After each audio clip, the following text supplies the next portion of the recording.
সবাইকে স্বাগত জানাই নেক্সাস টেলিভিশনের লেডিস ক্লাবের আড্ডায়। আমি অহনা তাসনিম খান আপনাদের সাথে আছি এবং আজকের দিনটা হলো 15 ফেব্রুয়ারি। আমরা অনেকেই বলি যে ভালোবাসা দিবসের পরের দিন, আবার গতকাল ছিল পবিত্র শবে বরাত। একসাথে অনেক ইভেন্টফুল একটা ফেব্রুয়ারি বরাবরই সবসময় যায় এবং এই মাসে পবিত্রতাও যুক্ত হয়েছে। কিছুদিন পরে রমজান শুরু হবে, তার মাঝে কিন্তু আমরা আমাদের আড্ডা এবং নারীরা মিলে একত্র হয়ে নিজেদের কথাগুলো বলতে পারার একটা জায়গা এখনো রেখেছি এবং আমরা কথা বলতে চাই, গল্প করব, নিজেদের সম্পর্কে জানবো। এবং আমার এই বইমেলার মাসে ফেব্রুয়ারির 1 তারিখ থেকেই আমাদের কিন্তু ঢাকা বইমেলা শুরু হয়ে যায় এবং আমাদের কিন্তু খুব সুন্দর একটা বইমেলা ঠিকই হয় এবং সেখানে প্রতি বছরই যেমন জনগণের একটা ভিড় থাকে, পাঠকদের ভিড় থাকে, এই বছরও তার কিন্তু বিপরীত নয়। এই বছরও বেশ অনেক নতুন বই এসেছে, লেখকরা যাচ্ছেন এবং চমৎকার একটা জায়গা লেখকদের জন্য, পাঠকদের জন্য চমৎকার একটা জায়গা যখন তৈরি হয়, তার আগে লেখকদের জীবন নিয়ে একটা কথা আসে। প্রত্যেকেরই লেখার জীবনের শুরুটা কিন্তু একরকম, লিখতে ইচ্ছে হলো, একটুখানি কিছু লিখলাম, সেই লেখা থেকেই হয়তো দারুণ কিছু হয়ে একটা বইও তৈরি হয়ে যায়। সেই বিষয়গুলো নিয়ে কথা বলবো নিশ্চয়ই এবং আজকে আমরা যে বিষয়টা রেখেছি, আমারও লিখতে ইচ্ছে হয়, সেই বিষয়টা নিয়ে আমরা যদি আড্ডা দিতে চাই, আমরা দুজন বন্ধুকে অবশ্যই রেখেছি। চলুন আর কথা না বাড়িয়ে পরিচয় করিয়ে দিই তাদের সাথে। শুরুতেই আমাদের সাথে আছেন ডক্টর শারমিন সাথী, তিনি একজন শিক্ষক এবং লেখক। অনেক অনেক স্বাগত জানাই লেডিস ক্লাবে। Thank you. তার পাশেই আছেন ডক্টর ফাল্গুনী তানিয়া, তিনি একজন গবেষক এবং লেখক। তাকে অনেক স্বাগত জানাই। আপু, লেডিস ক্লাবে স্বাগত। অনেক ধন্যবাদ। দুজনকে পেয়ে ভালো লাগছে এবং আড্ডা দেওয়ার একটা জায়গা, নারীরা মিলে আমরা নিজেদের কাজের অঙ্গনগুলো নিয়ে আড্ডা দিতে পারি। সাথী আপুর কাছে যদি এসে জানতে চাই যে আসলে আপনার কি মনে হয় যে নারীদের এরকম একটা প্ল্যাটফর্ম আপনাকে আনন্দ দেয়? শিওর, অবশ্যই, কেন না। নারীদের জন্য তো এরকম একটা কেন, অনেক প্ল্যাটফর্ম এরকম দরকার, কারণ নারীরা তো পিছিয়ে আছে বলেই আজকে আমাদের বিষয়টা কি ঠিক করেছেন, আমারও লিখতে ইচ্ছে হয়। নারীদের যদি সেরকম অগ্রগতি থাকতো আজকে টপিকটা এরকম হতো না, তাই না? আমার কাছে মনে হয়েছে যে নারীরা পিছিয়ে আছে বলেই আজকে আপনারা এই উদ্যোগটা নিয়েছেন। নারীরা অনেক ক্ষেত্রে এগিয়েও গেছে, পিছনে থাকার কিছু ঘটনা হয়তো এখনো আমরা পাই, তো সেই বিষয়গুলো নিয়ে থেকে আমরা উঠে আসতে অবশ্যই চাই। প্রতিনিয়তই একটা ডেভেলপমেন্ট হয়তো এই বিষয়টা আমরা আশা করি। আমরা ফাল্গুনী তানিয়া আপুর কাছে এসে জানতে চাই যে লেডিস ক্লাবে এসে কেমন লাগছে, এই প্ল্যাটফর্মটা আপনার কেমন লাগে? হ্যাঁ, লেডিস ক্লাবের অনেকগুলো অনুষ্ঠানই দেখেছি এবং আড্ডার বিষয়গুলো সবসময় আসলে আমার মনে হয় যে অনেক বিবেচনা করে নেওয়া হয়। তো এই কারণে আমার এটা ভালো লাগে। বরাবর আমি অনেকগুলো অনুষ্ঠানের আগেও দেখেছি।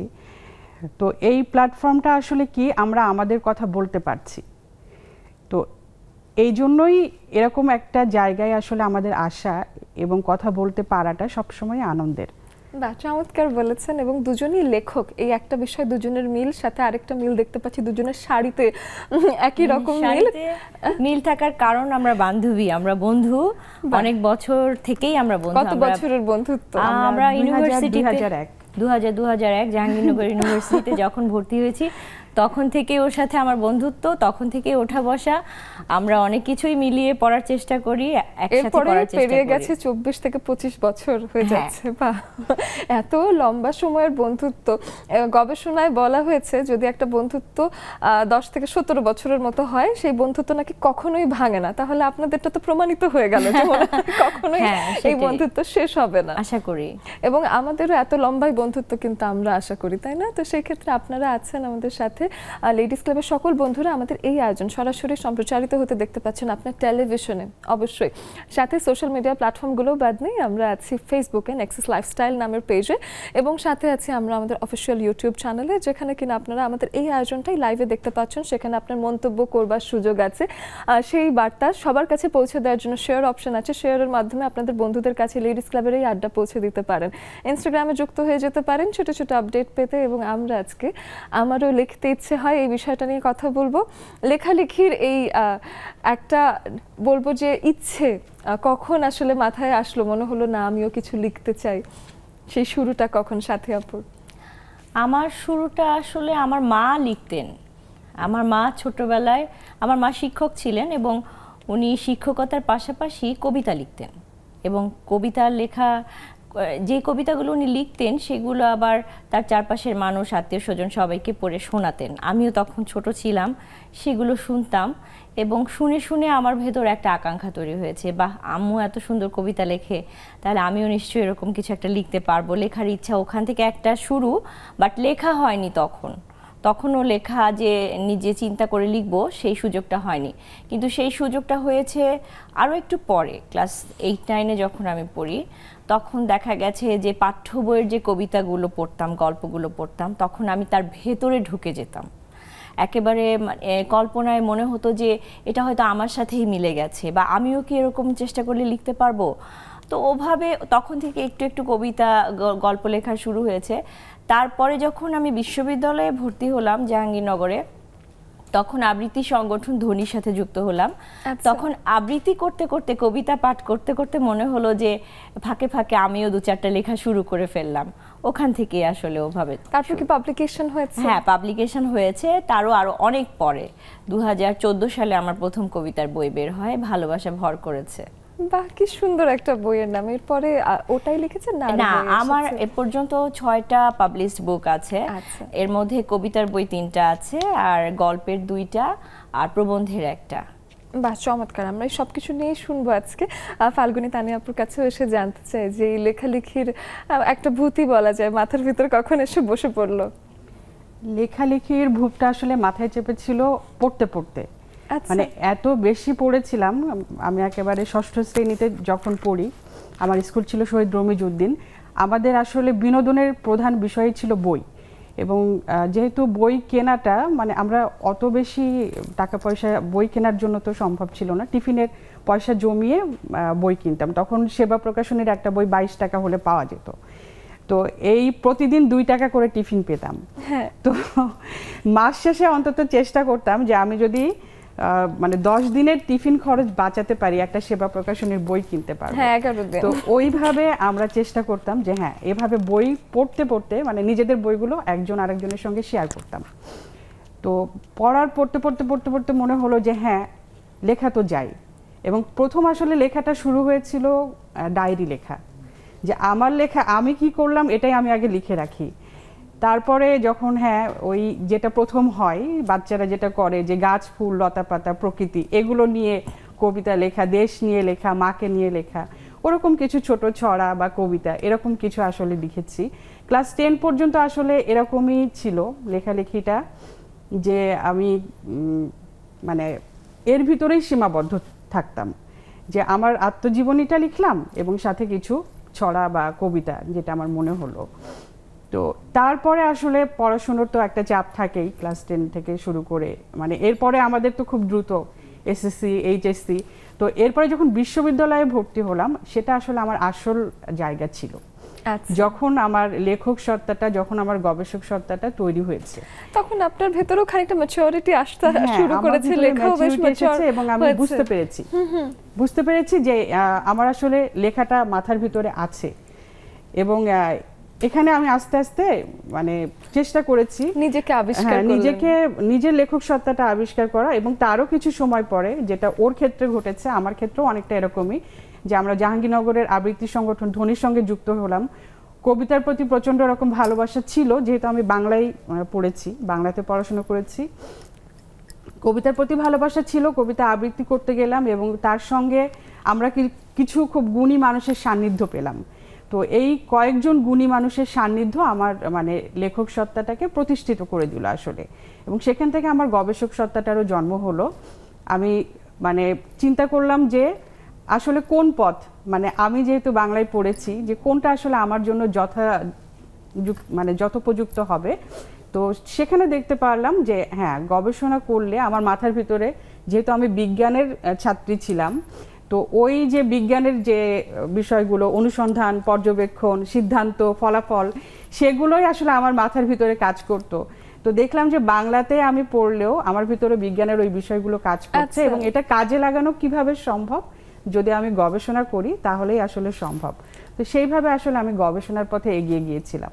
বাহ, বেশ চমৎকার। তো গবেষণার সম্পর্কেও আরেকটু শুনবো, সাথে ডক্টর শারমিন সাথী আপুর। দুজনের নামের আগেই ডক্টর শব্দটা আছে, অর্থাৎ ডক্টরেট আছে এক একজনের। তো আমি একটু আপুর কাছে ডক্টরেটের বিষয়টাও জানতে চাই এবং আগ্রহের জায়গাটা কেন সেটা হলো সেটা একটু শুনতে চাই। আচ্ছা, আমি জাহাঙ্গীরনগর ইউনিভার্সিটি থেকেই পিএইচডি করেছি, ওখানে অনার্স মাস্টার্স করার পরে। তো প্রথমে চেয়েছিলাম দেশের বাইরে গিয়ে করব এরকম একটা, বাট আমার ছেলে হলো, বাচ্চা হলো, বাচ্চাকে রেখে আর ওভাবে আমার হাজবেন্ড যেতে দিল না, আর ওভাবে আমি নিজেও সাহস পেলাম না। পরে জাহাঙ্গীরনগরেই করলাম। আর গবেষণা আসলে কি, যে গবেষণার কাজ করতে আমারও ভালো লাগে, কোনো একটা নতুন কিছু বের করা, নতুন কিছু আইডিয়া তৈরি করে সেই পথ ধরে আগানো, এটা কিন্তু শুধু গবেষণার কাজেই সম্ভব। হ্যাঁ, তো এইটার কারণেই আসলে মূলত পিএইচডিটা করা। আর আমি যেহেতু জুলজিতে আমার অনার্স মাস্টার্স ছিল, রিভার বা এনভায়রনমেন্ট আমার খুব পছন্দের একটা বিষয়, তো আমি রিভার পলিউশনের উপরে, তুরাগ রিভার পলিউশনের উপরে কাজ করেছি। চমৎকার একটা বিষয়, কারণ ইদানিং কিন্তু মৃত নদীর সংখ্যা অনেক বেড়ে গেছে এবং আমাদের দেশে নদীমাতৃক দেশ, অথচ নদী এখন খুঁজে পাওয়া যায় না, নদী শুকিয়ে যাচ্ছে প্রচুর বেশি। তো সেই পলিউটেড হচ্ছে, সেই সাথে পলিউটেডও হচ্ছে, একসাথে কিন্তু অনেক বিষয় আছে। এবং নদীর উপর দিয়ে যেই দেশের আসলে অর্থনীতি চলে, নদীর উপর দিয়ে আসলে আমাদের পুরো দেশই আমার মনে হয় যে নির্ভরশীল। তো সেই জায়গাটা আসলে, সেই জায়গায় আপনাদের মতো মানুষের রিসার্চ করছেন, এখনো সেই বিষয়গুলো দেখা হচ্ছে, সেটা আসলে আমাকে আস্থা দেয়। আমার মনে হয় যে না, we will get over it. আমাদের যাই হচ্ছে না কেন, এই সময় থেকে আমরা বেরিয়ে আসবো, বাংলাদেশ আবারও একেবারে নদীমাতৃক সুজলা সুফলা হয়ে উঠবে। আপুর ডক্টরেটের বিষয়টা জানতে চাই। আমার গবেষণার বিষয় ছিল বাংলাদেশের নারী লেখকদের উপন্যাস নারী চরিত্রের স্বরূপ। তো আসলে এই বিষয়টা বেছে নেওয়ার পিছনে অনেকগুলো কারণ ছিল। নারী চরিত্র আমি এখানে সবচাইতে বেশি গুরুত্ব দিয়েছি, এবং আমি বলেছি আপনাকে একটু আগেই যে একটা বিশেষ দৃষ্টিভঙ্গি আমার ভিতরে তৈরি হয়েছিল। তো আমি সেই দৃষ্টিভঙ্গি থেকে নারী চরিত্রগুলোকে দেখতে চেয়েছিলাম, সেটা হচ্ছে নারীবাদী দৃষ্টিকোণ থেকে।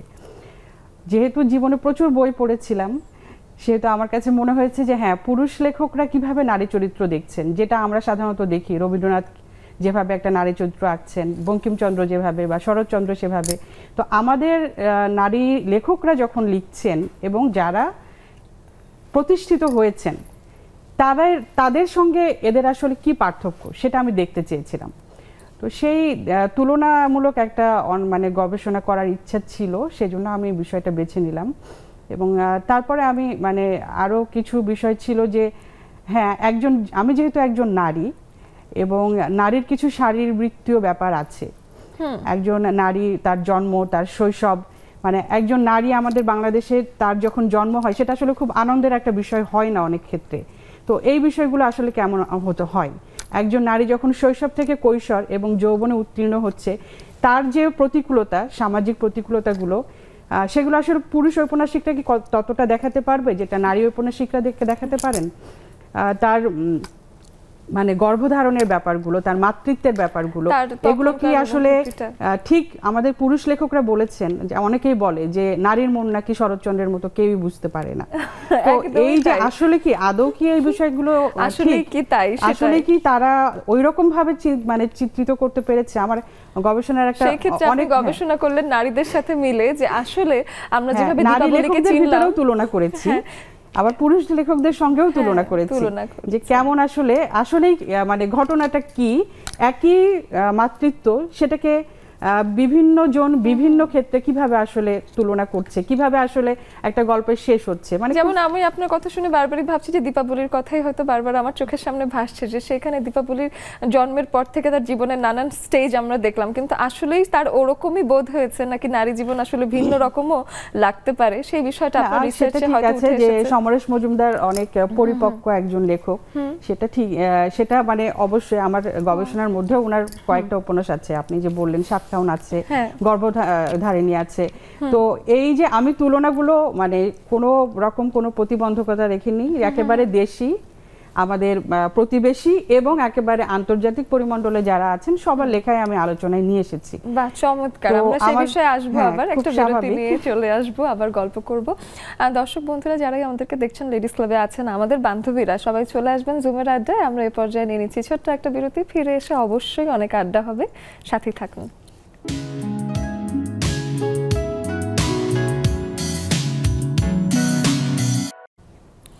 আর কিন্তু একেবারেই দেরি করা ঠিক হবে না, আপনাদেরকে কিন্তু চলে আসতেই হবে। আমাদের স্ক্রিনে দেওয়া আছে জুমের আইডি এবং পাসওয়ার্ড, যেটা ফলো করে আপনারা এসে আমাদের সাথে গল্প করতে পারবেন। আমাদের আজকের বিষয়টা আপনাদেরও নিশ্চয়ই খুব পছন্দের, কারণ আমি দেখেছি আমাদের যে লেডিস ক্লাবের বন্ধুরা আছেন, নারীরা আছেন, তারা সময় অসময় নানান কিছু লেখেন।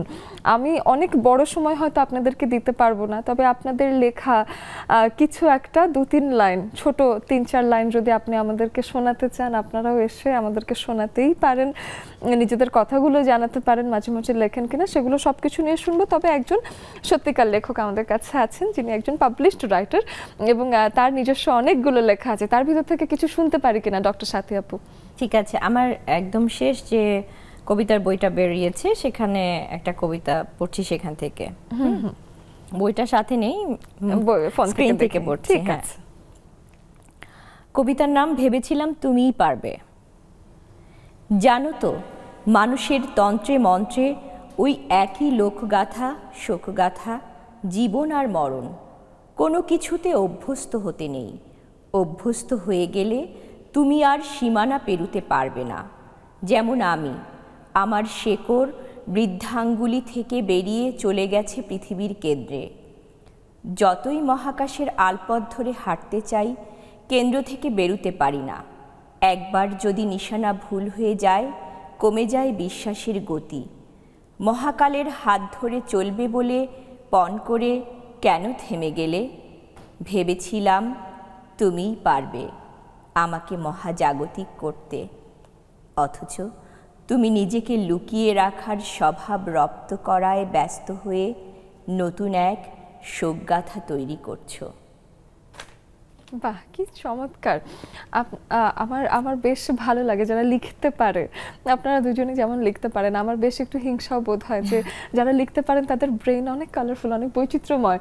তো সেই ক্ষেত্রে আমি জীবনে একবারই লিখেছিলাম, আমিও পাবলিশড হয়েছিলাম, কিন্তু তারপরে আমার লেখা ছুটে গেছে, আমি আর তারপরে অনেক দিন কখনো কিছু লিখতে পারিনি। তো এই জিনিসটা আমি খুব মিস করি এবং চমৎকার একটা লেখনের জন্য আপনাকে ধন্যবাদ। আরও কিছু হয়তো শুনতে চাই, কিন্তু আজকের এইরকম একটা দিনে আমরা খুব মন ভরে স্মরণ করছি প্রতুল মুখোপাধ্যায়কে, যিনি একজন গীতিকার, যিনি একজন শিল্পী।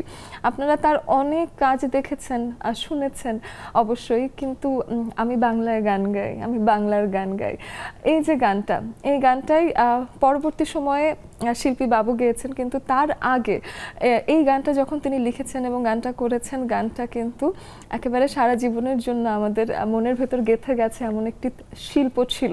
তারপরে আরও অসংখ্য চিরচেনা কাজ তার দ্বারা হয়েছে এবং এই শিল্পী আজ অবশ্যই চিরতরে চিরনিদ্রায় শায়িত হয়েছেন এবং তিনি 83 বছর বয়সে আজকে আমাদের কাছ থেকে চিরতরে বিদায় নিয়েছে। তাকে মহান শ্রদ্ধা ভরে স্মরণ করছে এবং তার এই কাজগুলো আমাদের ভেতরে সবসময়ই থাকবে। আমরা তাকে অবশ্যই এই কাজের মাধ্যমে মনে রাখবো। এই কথাগুলো বলেই বেশ চমৎকার একটা গানের কথাও মাথায় আসলো। তো আমি একটু জানতে চাই যে লেখক মন কি গান শোনে? ফাল্গুনী আপু। হ্যাঁ, অবশ্যই। আমার 3টা জিনিস খুব পছন্দ এবং আমি মনে করি যে এই 3টা জিনিস যদি আমার সঙ্গে থাকে তো সেটাই হচ্ছে এই পৃথিবীতে মোটামুটি আমার স্বর্গরাজ্য। সেটা হচ্ছে অবশ্যই বই, অবশ্যই আমার প্রিয় কোনো সঙ্গীত এবং প্রকৃতি। বাহ, চমৎকার। এবং ওর সাথে আমার মিলে গেছে একই রকম, তাহলে আলাদা করে জানতে হলো না। এবং যখনই একটা নিজে বই লিখতে হয় তার আগে 100টা বই পড়া প্রয়োজন, এই বিষয়ে আপনারা কি মনে করেন? 100টা বই পড়া প্রয়োজন এটা অনেকে বলে, কিন্তু বই, হ্যাঁ, জ্ঞান অর্জনের জন্য তো অবশ্যই বই পড়তে হবে, অনেক ইনফরমেশন সেখান থেকে পাওয়া যায়, অনেক কি বলে ওইটাকে, যে সাইকোলজিক্যাল অ্যানালাইসিস যদি করতে চাই এসবও ওখান থেকে অনেক গল্পের চরিত্র থেকে উঠে আসে। কিন্তু এমন না যে বই না পড়লে লেখা যাবে না, কারণ আমরা প্রকৃতির সান্নিধ্যে যখন যাই, মানুষের সাথে যখন মিশি, মানুষের জীবনের গল্পগুলো যখন শুনি, সেখান থেকেও কিন্তু লেখা যায়। প্রকৃতিও কিন্তু আমাদেরকে লিখতে উদ্বুদ্ধ করে, এই বিষয়গুলো আছে। তাহলে ওই যে জীবনবোধ এবং জীবনকে পড়তে পারা, জীবন দর্শন, প্রকৃতি দেখা, মানুষ দেখা, মানুষের সাথে মেশা, কথা বলা। চমৎকার। ফাল্গুনী আপু কেমনই ভাবেন? না, আমার কাছে যেটা মনে হয় যে মৌলিক যে লেখাগুলো অর্থাৎ সৃজনশীল যে বিষয়গুলো সেগুলোর জন্য হ্যাঁ, আমি যদি আমার মানে বইয়ের ফরম্যাটের কথা চিন্তা করি, তার আঙ্গিক সৌষ্ঠবের কথা চিন্তা করি, তাহলে হ্যাঁ আমার পড়া প্রয়োজন। কিন্তু এমন না যে না পড়লে হবে না। অর্থাৎ আমি একটা ভালো কবিতা লিখেছি, এই কবিতা একটা অন্তর্গত বিষয়, সেটার জন্য আমার সবসময় বই পড়া বা ভালো কবিতা জানা বা অনেক কবিতা পড়া এটার কোনো প্রয়োজন নেই। কিন্তু প্রয়োজন কখন হবে?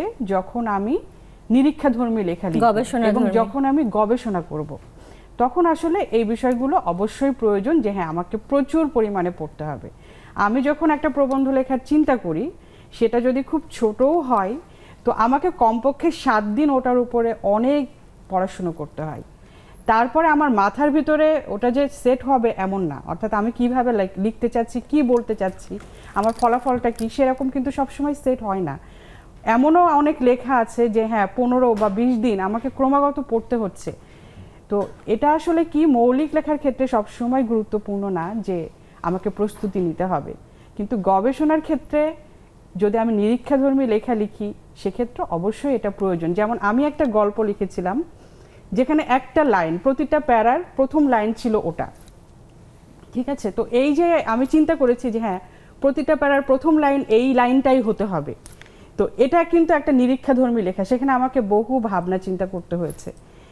আবার আমাদের নাসরিন আপার একটা বই আছে এলানপুর বিড়াল, তো ওটার প্রতিটা গল্পের শেষ লাইন একটা লাইনেই শেষ, অর্থাৎ সবগুলো গল্পের শেষ লাইন এক লাইন, ওই একই লাইনের পুনরাবৃত্তি করেছেন। তো এটাও নিরীক্ষাধর্মী গল্প, সেখানে অবশ্যই তার পড়াশোনা করতে হয়েছে, প্রচুর ভাবনা চিন্তা করতে হয়েছে। তো এটা মানে সবসময় প্রস্তুতির প্রয়োজন নেই। বিশেষ করে আমার মনে হয় যে হ্যাঁ ভালো অনেক কিছুই কিন্তু প্রস্তুতিবিহীনভাবেই আসে, কারণ এটা অনেকটা আমরা আসলে কি স্রষ্টার প্রতিনিধিত্ব করি যারা লেখক, সুতরাং তারা আসলে কি আমার উপরে ভর করে বলেই আসলে আমরা লিখি, তাছাড়া কখনোই লেখা সম্ভব না। বাহ, কি চমৎকার বলেছেন। এবং লেখা নিয়ে আসলে অনেকেই ভাবেন যে না হয়তো আমি অত বেশি জানি না, তো তিনি লিখতে ভয় পান, অথচ তার কাছে একটা বৈচিত্র্যময় মস্তিষ্ক আছে যেটা দিয়ে তিনি আসলে বৈচিত্র্যময় নানান রকম কিছু ভাবেন। সেই ভাবনাগুলোই কিন্তু কলমের উপরে যদি চলে আসে এবং লিখে ফেলতে পারেন তাহলেই চমৎকার কিছু চলে আসে। এবং যারা একদম শুরুর দিকে লিখেছেন, সমরেশের কথা বলি, রবীন্দ্রনাথের কথা বলি, আমার মনে হয় যে ওনারা তার আগে কি আসলেই কারো বই অনেক পড়েছিলেন কিনা, এবং আমার মনে হয় লেখাটা ওনাদের বিষয় হচ্ছে লিখতে লিখতে পড়া, পড়তে পড়তে লেখা, বিষয়টা এরকমই বেশিরভাগ সময় হয়। আচ্ছা, চমৎকার। তো সেই ক্ষেত্রে আজকে কিন্তু জুমের বন্ধুরা ইতোমধ্যেই চলে আসতে পারেন, যত জলদি আসবেন তত গল্প করতে আমাদের সুবিধা হয়, এবং শেষের দিকে আসলে আমি সবাইকে অনেক সময় দিতে পারি না। তো সেই ক্ষেত্রে আমার স্ক্রিনে জুমের আইডি পাসওয়ার্ড অনেকেই পেয়ে গেছেন ইতিমধ্যে, আমি দেখতে পাচ্ছি যে আমাদের সাথে অনেকজন আছে, প্রত্যেকেই কিছু না কিছু লেখে। আমি সবার কাছ থেকে 3 থেকে 4 লাইনই হয়তো ম্যাক্সিমাম শুনতে পারবো, সবাইকে অনেক বেশি শুনতে সময় দিতে পারবো না, কিন্তু আজকে যাদেরই মাঝে মাঝে একটু লিখতে ইচ্ছে হয়, যেমন আমি চিনি আমার হোসনেরা আপা চমৎকার লেখেন, সুন্দর লেখেন। এরপরে আমি জানি যে ছোট্ট সামান্তাও বেশ অনেক লেখালেখি করে। এদিকে আমি নতুন আরেকজনকে দেখতে পাচ্ছি, আমার বোনকে দেখতে পাচ্ছি, তিথি আছেন, আমাদের সাথী আপুর বোন তিথি। একটু আনমিউট করে হ্যালো বলি। হাই, খুব ভালো লাগছে দেখে দুই বান্ধবীকে একসাথে। হ্যাঁ, তোদেরকে দেখো ভালো লাগছে। তিথি কিসে আছেন, কি করেন?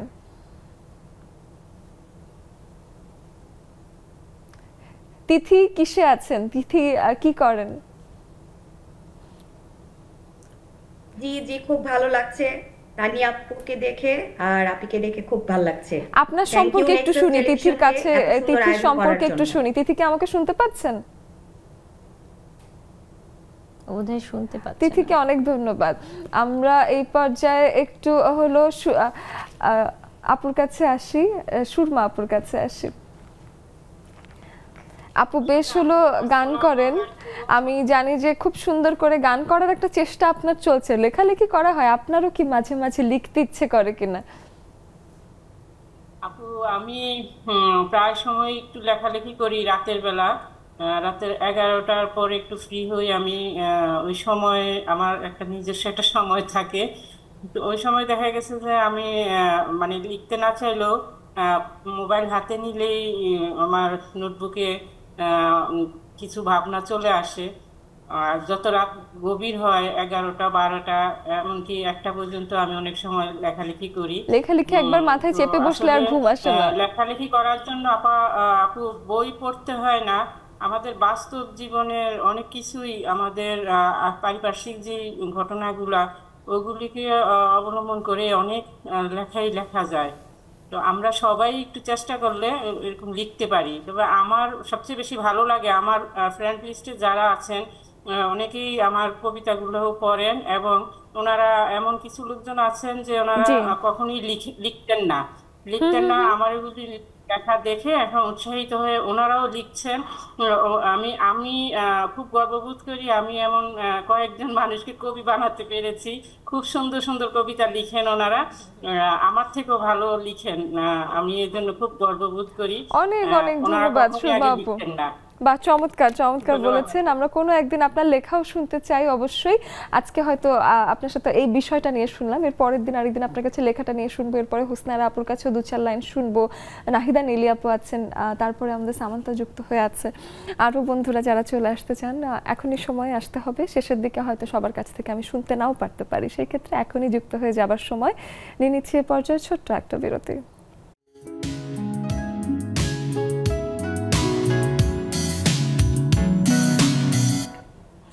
আরও একবার স্বাগত জানাচ্ছি নেক্সাস টেলিভিশনের লেডিস ক্লাবের আড্ডা, এবং আমরা 3জন বন্ধু স্টুডিওতে আড্ডা দিচ্ছি, আর অসংখ্য বন্ধু আমাদেরকে দেখছেন টেলিভিশনের ওপারে, এবং সাথে ফেসবুক এবং ইউটিউবে আমাদেরকে সরাসরি সম্প্রচারিত হতে দেখছেন।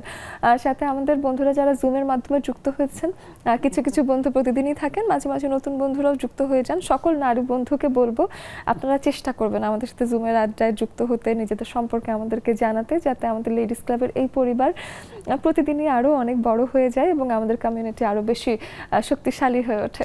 আমরা যেমন হোসনেয়ারা আপু বেশ চমৎকার, আমি আমার জীবনের প্রথম লেডিস ক্লাবের যে আড্ডা, সেই আড্ডা থেকে আমি মনে হয় হোসনেয়ারা আপুকে সেখানে কনস্ট্যান্টলি পেয়েছি, এবং সেই শুরুর দিন থেকে আপু আছেন। এবং আমি যখন খুব নতুন, সেই সময় আপু আমাকে নিয়ে একটা কবিতা লিখেছেন। আমি যখন বেশ 5-6 দিন ধরে আসছি, এরকম দিনে আপু আমাকে নিয়ে লিখেছেন। সেই সময় থেকে আপু এখনও আমাকে নিয়ে লেখেন। তো আমাকে এই বিষয়টা খুব আপ্লুত করে, আমি ভীষণ খুশি হয়ে থাকি, এবং আপুর সাথে আমার সম্পর্কটা অন্যরকম হয়ে উঠেছে। হোসনারা আপু, আপনার কাছে আজকে আরো 2-4 লাইন শুনতে চাই, কোনো একটা ছড়া কবিতা যেটাই আপনি আমাদেরকে শোনাতে চান। আপু এটা ভাষার কবিতা শুনবেন? হ্যাঁ হ্যাঁ শুনবো, হাতের কাছে রেডি আছে? ঠিক আছে আপু, আছে, ঠিক আছে, নিয়ে আসতেছি। আপনি নিয়ে আসেন, ততক্ষণ আমি একটু সামান্তার সাথে কথা বলে আসি। সামান্তা, তুমি একটু গল্প করো তো।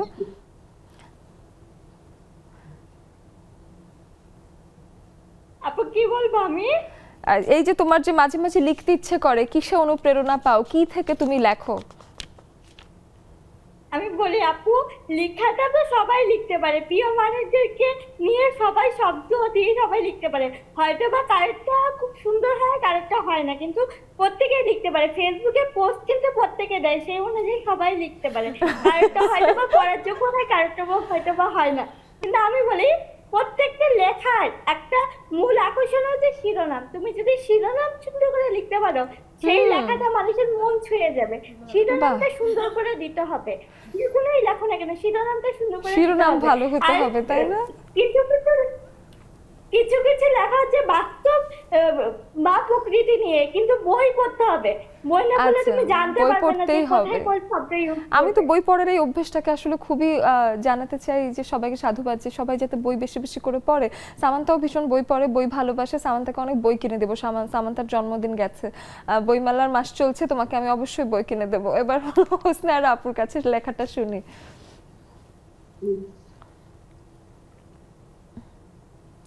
আপু ভাষার কবিতা 21 স্মরণে। হ্যাঁ, কবিতার নাম 21 স্মরণে। আবার এসেছে ফিরে শহীদের রক্তে গড়া অমর 21শে ফেব্রুয়ারি। বাংলা ভাষাকে রাষ্ট্রভাষা করিবার তরে প্রাণ দিয়েছিল যারা অকাতরে। ভুলি নাই মোরা ভুলি নাই, ক্ষয় নাই তোমাদের ক্ষয় নাই।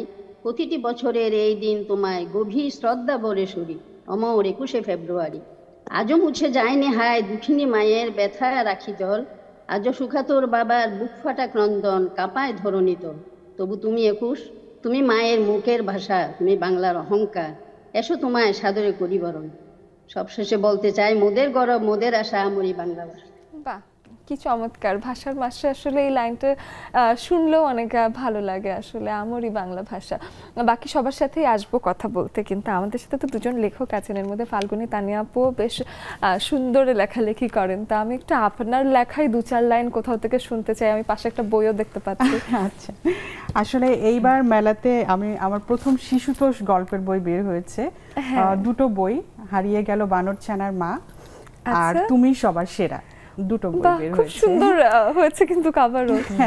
হ্যাঁ, এখন কোন স্টলে পাওয়া যাচ্ছে বলে দেন সবাইকে। আচ্ছা, এই হারিয়ে গেল বানর ছানার মা এটা বের হয়েছে বাংলা প্রকাশ থেকে, আর তুমি সবার সেরা এটা হচ্ছে পরিবার পাবলিকেশনস থেকে। আচ্ছা, দুটো থেকে দুটো বের হয়েছে। তো এখান থেকে আমি এই যে হারিয়ে গেল বানর ছানার মা, ছোট্ট একটা বানর ছানা তার মাকে হারিয়ে ফেলেছে। তো তখন একটা প্রজাপতি এসে তাকে বলছে যে তোমার মা কেমন আমাকে একটু বুঝিয়ে বলো, তাহলে আমি তাকে খুঁজে পেতে সাহায্য করব। কি সুন্দর, এখানে মানে খুব ছোটদের জন্য এটা। তো সেখানে বানর ছানা তার মার একটা বর্ণনা দিচ্ছে, যখন বানর ছানা বলছে যে একটা ব্যাংকে দেখিয়ে যে এটা কি তোমার মা, তখন সে বলছে যে না না না, এটা তো একটা ব্যাং, ডাকে ঘ্যাঙর ঘ্যাং, কিন্তু আমার মা নয় তো এমন সবুজ, কেন তুমি হচ্ছ বলো অবুঝ, এ কেমন গোলক ধাঁধা, হচ্ছি ছুটে দিশে হারা, আমার মা তো নয় এত ছোট, তার গায়ের রং হলো ধূসর, তার গায়ে আছে বাদামি পশম, জড়িয়ে ধরে করতে পারবে আদর। তো ছোটদের আমার বাবা মা পড়ে শোনাবে এরকম একটা বই আর কি। এবং বাচ্চারা কিন্তু এই কবিতাগুলো দিয়েই শেখে, তাই না? এই ছড়াগুলোই পড়ে পড়ে ওরা শেখে যে কোন প্রাণী দেখতে কেমন এবং কোনো কিছুর বর্ণনা দিতে গেলে আসলে কেমন করে বর্ণনা দিতে হয়। যে একটা ধাঁধার মতো করে যে এই পৃষ্ঠাতে এই এই বৈশিষ্ট্যগুলো আছে, তাহলে বলো তো এই বৈশিষ্ট্যগুলো কোন প্রাণীর ভিতরে আছে। মানে যারা একটু চিনতে শিখেছে এরকম বাচ্চাদেরকে একটু তাদের মেধাটাকে যাচাই করা একটু এবং ও কিন্তু খুব চমৎকার কাজ করেছে যে বাচ্চাদের জন্য লেখা, এটা কিন্তু সহজ না। বাচ্চাদের জন্য লিখতে গেলে অনেক চিন্তা করে লিখতে হয়, অনেক সহজ করে লিখতে হয় এবং অনেক গুছিয়ে ওদের উপযুক্ত করে লিখতে হয়। এবং আমি মনে করি বাচ্চাদের জন্য লেখাটা খুবই জরুরি, কারণ ওদের মানুষ গঠন করাটাই কিন্তু ইম্পর্টেন্ট। ওরা যদি ছোটবেলা থেকে ওই সুন্দর একটা মানসিকতা নিয়ে, মানসিক গঠন নিয়ে বড় হয়, তবেই না সুন্দর একটা ভবিষ্যৎ প্রজন্ম তৈরি হবে। তো ওকে আমি অনেক সাধুবাদ জানাই এই দুটো বই বের করার জন্য। আসলে আমার ভীষণ সুন্দর লেগেছে এবং কনসেপ্টটা আমার ভীষণ পছন্দ হয়েছে যে ওর মাকে হারিয়ে ফেলেছে এবং তারপরে সে বর্ণনা দিচ্ছে নিজের মায়ের। চমৎকার লিখেছেন, আমরা অবশ্যই বইমেলায় যাব এবং এটা গিয়ে কিনে আনার চেষ্টা করব। আমাদের সাথে নাহিদা নেলি আপু আছেন, আপু বেশ পড়ান, মানুষটাও ভীষণ মিষ্টি। আপনারও কি মাঝে মাঝে লিখতে ইচ্ছে করে? নাহিদা নেলি আপু, নাহিদা নেলি আপু, হ্যাঁ আপু শুনতে পাচ্ছেন? আসসালামু আলাইকুম। অহনা আপু আমাকে বলছেন? জি নাহিদা আপু আপনাকে বলছি, এবং আপনাকে আমি জিজ্ঞেস করেছি যে আপনি তো প্রচুর পড়ান, আপনারও কি মাঝে মাঝে লিখতে ইচ্ছে করে কিনা? আসলে আমি কিছুই লিখতে পারি না। আসলে আমি আগে ছোটবেলায় লিখতাম কবিতা, কিন্তু বড়বেলা লিখে অভ্যাসও করিনি, চেষ্টাও করিনি। আর আমি খুব কিছু লিখতে পারি না। আমি দেখি সবারটা দেখি, কিন্তু নিজে কিছু লিখি না। ধন্যবাদ নাহিদা নেলি আপু। আমি একটু আসতে চাই মমি সুফিয়ান আপুর কাছে, ব্যবসায়ী মন মাঝে মাঝে লেখে কিনা? ধন্যবাদ আপু, সবাইকে ফাগুন ভালোবাসা দিবসের শুভেচ্ছা আপু। আর লেখা যেটা সেটা আমার ভীষণ প্রিয়, কারণ আমি ছোটবেলা থেকেই আপু অনেক ডায়েরি লিখতাম। তারপর আমার মনে হয় যে মনের ভাব প্রকাশ করার চেয়ে লেখার মাধ্যমে প্রকাশ করাটা অনেক ভালো এবং এটা সংরক্ষিত থাকে এবং স্মৃতি হিসাবে ধরে রাখা যায়। আর এখন আমি লেখায় বেশি ইন্টারেস্টেড, কারণ এই যে নেক্সাস লেডিস ক্লাবের বিষয়ভিত্তিক পোস্টগুলো আমাকে খুব কাছে টানে। যদি আমি কোনো সময় লিখতে না পারি, দেখা যায় যে রাত 12টার পরেও শুরু করে দেই, মানে আমাকে লিখতেই হবে। এমন একটা নেশায় খেয়াল পরিণত করি হয়ে যে গেছে। আপনি যে গ্রুপে যে কোনো একটা ধন্যবাদ বিষয় আপু, থাকলে সেই সবাইকে। বিষয় নিয়ে বেশ বিস্তরে একটা লেখার চেষ্টা করেন, একটা ছোট্ট প্যারাগ্রাফের মতো হয়, আমার বেশ চমৎকার লাগে। এবং এভাবেই কিন্তু আমি একদম প্রথম দিন থেকে এখন যদি মমি আপুর লেখা দেখি, আপু সেই একটু করে শুরু করেছেন, এখন কিন্তু আপুর লেখায় বিস্তর পরিবর্তন এবং আমূল পরিবর্তন এসেছে। আপুর কথা বলাও অন্যরকম সুন্দর হয়ে যাচ্ছে দিনের পর দিন। তো মমি আপুকে একটা সাধুবাদ এবং থ্যাংক ইউ যে আপনি প্রতিদিন আমাদের জন্য নতুন কিছু আনার চেষ্টা করেন। অনেক ধন্যবাদ। মিষ্টি আপুর কাছে জানতে চাই যে ওই যে স্কুল কলেজে লুকিয়ে লুকিয়ে একটু বই পড়া, একটুখানি নিজে নিজে কিছু লেখা, এমন কিছু হয়েছে কিনা? ফাগুনের অনেক শুভেচ্ছা, ভালোবাসা তোমাকে অহনা। অহনা, আমি ছোটবেলা থেকে একটু একটু লেখি। আমার যখন ক্লাস 9 10 আমাদের ফেয়ারওয়েল দিবে, তখন আমার মা আমাকে একটা ডায়েরি গিফট করেছিল। সেখানে সব স্যাররা ভালো ভালো কথা লিখেছিল, সেই সময় থেকে আমার লেখাটা শুরু। তো আমি ছোটবেলায় লিখতাম, কাউকে দেখাতাম না। আর বই আমি লুকিয়ে কখনো পড়িনি, আমি লুকিয়ে কখনো কোনো কাজ করিনি। আমার কাছে এটা ভালো লাগে, আমি যা করি সবার সামনে। আর বই পড়তাম, লিখতাম। এখন বেশি লেখার প্রতি হাতটা মাঝে মধ্যে ইস্পিস করে লেখার জন্য। আমি যে লিখতে জানি সেটা আমি জানতাম না, সেটা আমি কনফিডেন্টলি বুঝি এই নেক্সাসে জয়েন করার মধ্যে। বুঝেছেন আপু? নেক্সাস আমাকে লেখিকা, নেক্সাসে আমি কনফিডেন্টলি লিখি এবং আমার খুব ভালো লাগে লিখতে। আমার ভীষণ ভালো লাগলো আপু। এবার 2 লাইন গান শুনবো। গান? আচ্ছা, আমি রেডি। আচ্ছা, বাহ। আসলো ফাগুন, ফুলেরও ফাগুন, বুলবাগে ফুল চায় বিদায়, এমন দিনে বন্ধু কেন, এমন দিনে বন্ধু কেন, বন্ধু জানে ছেড়ে যায়, আসলো ফাগুন, ফুলেরও ফাগুন, বুলবাগে ফুল চায় বিদায়, আসলো ফাগুন, ফুলেরও ফাগুন। এই সময়টা এই গানটা শোনার জন্য একেবারে আদর্শ। খুব ভালো লাগলো আপু, অনেক অনেক ধন্যবাদ। একদম আপুকে বললেই যে আপু সাথে সাথে রেডি বলে, এই স্পিরিটটাই আমার ভালো লাগে। অনেক ধন্যবাদ মিষ্টি আপু। মিষ্টি একটা গান শুনিয়েছে আমাদের অনেক কাল পরে। আমাদের আপু স্বপ্না আপু একদম গাছপালাকে পিছনে নিয়ে চলে এসেছে। কিন্তু এতকাল কোথায় ছিলেন বলেন? বটগাছ। ও আচ্ছা, এটা বটগাছ এসেছিল এতদিন। বটগাছ থেকে হঠাৎ আপনি নেমে। ফাগুনের শুভেচ্ছা অহনা, তোমাকে অনেকদিন পর দেখলাম, তোমার নতুন খবর শুনলাম, সেজন্য অনেক অনেক অভিনন্দন। আর স্টুডিওতে যারা আসছেন তাদেরকে আমার অনেক অভিনন্দন। তারপর বলো, কেমন আছো তুমি? আমি ভীষণ ভালো আছি আপু, এবং আমি আপনাদেরকে সবসময় মনে করি। আপনারা যখন আসেনও না তখন আমার আপনাদেরকে মনে পড়ে। আপনি আজকে আসলেন, আমার খুব ভালো লাগলো। আপনিও তো অনেক লেখালেখি করেন, তাই না? না, আমারও মনে পড়ে তোমাদের। ওই যে বললাম না, আম্মু অসুস্থ, যার জন্য ওইখানে একটু সময় দিয়ে সুযোগ পাইলে আর কি সব জায়গায় যাওয়ার চেষ্টা করি। এর আজকে সুযোগ হয়েছে, আজকে এখানে বসলাম। আর আমি নেক্সাসের প্রোগ্রামগুলো দেখি, শুধু আমি যুক্ত হই না, বুঝছো, এই আর কি। তোমাদেরকে আমি দেখি সব সময়। আন্টি শরীর কেমন এখন এটা বলেন আমাদেরকে। কি বলবো, আমার একটু বলো। মা কেমন আছে সেটা একটু শুনি। আপনার আম্মু এখন কেমন আছে? আম্মা ওই একই অবস্থা, তার কোনো সারা শব্দ নাই, একদম মানে মানে শুধু জানটুকু আছে কোন রকম আর কি, বুঝছো, কোনো সারা শব্দ নাই আর কি, এটা কাউকে চিনে না, এইরকম আর কি। তার জন্য অনেক অনেক দোয়া করছি আপু, অনেক দোয়া করছি। এবং আপনি যে মায়ের পাশে আছেন, মায়ের সাথে আছেন, এইটুকুই তার শান্তি। আমি অবশ্যই মাকে যত বেশি পারেন সময় দেন, আমাদেরকে একটু কম দিলেও হবে, কোনো অসুবিধা নেই। মাই সব থেকে বেশি গুরুত্বপূর্ণ। অনেক ধন্যবাদ। সবার সাথেই আলাপ হবে। আরেকটা বিরতির সময় হয়ে গেছে, ফিরে এসে আরো অনেক গল্প করব, সাথেই থাকুন।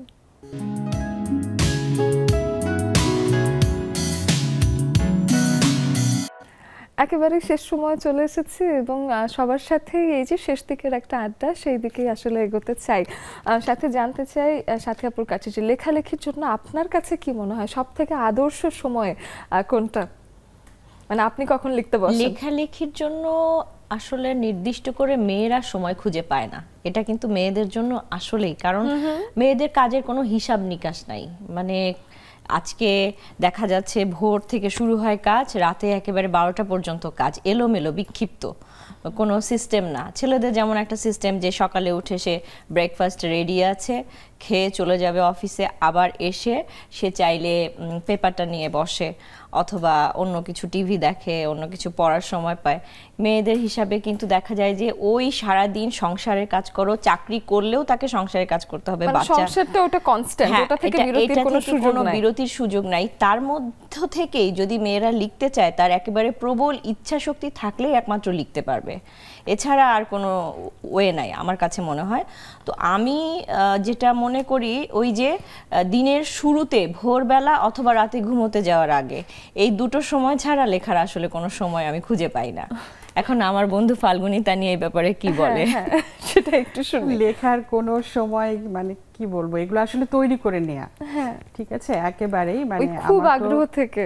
হ্যাঁ, দুটো বাচ্চা, আর এমনও মানে এটা তো এখন ধরেন আমি আমার চাকরিটাকে আপাতত স্থগিত রেখেছি, কিন্তু এমনও সময় গিয়েছে যে আমার পিএইচডি একই সঙ্গে দুটো জব আমি মেনটেন করেছি।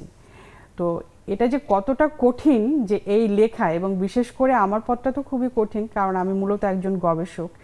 আমাকে প্রচুর পরিমাণে এমনও আছে ফিল্ড ওয়ার্ক করতে হয়, আমাকে আর্কাইভে যেতে হয়, লাইব্রেরিতে যেতে হয়, দেশের বিভিন্ন জায়গায়। একটা বইয়ের জন্য আমি মানে পুরো অন্য দেশের এক প্রান্ত থেকে অন্য প্রান্তে চলে গিয়েছি, এরকম আছে। তো লেখার জন্য সময় বের করা এটা আসলে ওইভাবে কোনোভাবে সম্ভব না। তো আমার মানে এ প্রসঙ্গেও আমি আমার নাসরিন জাহান আপার কথা আমি অবশ্যই স্মরণে আনতে চাই। উনি আমাকে একটা কথা বলেছিলেন, যেই কথাটা দিয়ে আমি আমার পিএইচডির সময়, আমার পিএইচডির একজন লেখক ছিলেন উনি, যে আমি খুব অনুপ্রাণিত হয়েছিলাম। সেটা হচ্ছে উনি বলেছেন যে আমি লেখার ফাঁকে ফাঁকে সংসার করি। চমৎকার, ঠিক আছে। তো আমি যখনই ভাবলাম যে আমার আসলে অনেক কিছুতে আমি কোনোভাবে তা মানে কন্ট্রোল করতে পারছি না, কোনোভাবে তাল মিলিয়ে চলতে পারছি না, তখন আমি আসলে আমার সমস্ত দিনকে লেখালেখির জন্য উৎসর্গ করে দিলাম। আমি রান্না করতে গেলেও আমি ভাবি, আমি মানে বাসে যাচ্ছি, ওটা আমার ভাবনার একটা সময়। এবং যখন আমার মানে কিছু জিনিস যে হ্যাঁ আমি সব কিছুর ভিতরে থেকেও ভাবতে পারছি, কিন্তু যখন আমার এই লেখাটাকে গুছিয়ে আনতে হবে, তখন আসলে ওইটা কিন্তু এই রকম পরিবেশে সম্ভব না। তখন আমার এরকমও হয়েছে যে আমি পুরো রাত নির্ঘুম কাটিয়েছি, শুধু ভেবেছি। কিন্তু কখন মানে যখনই আমি লেখার সময়টা পেয়েছি, তখনই আমি চটপট ল্যাপটপে বসে ওগুলো লিখে ফেলেছি। হ্যাঁ, ওই সাথে সাথে লিখে ফেলতে পারার ব্যাপারটা। হ্যাঁ, মানে আমার কিন্তু এর আগের প্রস্তুতিটা অনেক বেশি, কিন্তু আমি যে লিখতে পারবো কখন এটার কোনো ঠিক নেই। আমার বিশেষ করে এই যখন আমার ছোট বাচ্চাটা হলো, ওর 10 মাস যখন বয়স, আমার একটা বই বের হলো, গবেষণাধর্মী একটা বই, বাংলাদেশের নারী যোদ্ধা নিয়ে। তো ওই বইয়ের সময় ও মানে যেহেতু তখন মাত্র 10 মাস বয়স, এবং সে রাত 2টা-3টা পর্যন্ত জাগতো। এমনও হয়েছে যে আমি ওকে ঘুম পাড়িয়ে মানে যে ও ঘুমালো, আমি ওই রাত 2টার সময় আমি কিন্তু ল্যাপটপে বসে গিয়েছি, যে আমার এছাড়া কোনো উপায় নাই, আমাকে এটা লিখতেই হবে। হ্যাঁ, তো এটা আসলে কি একটা অন্তর্গত তাগিদ।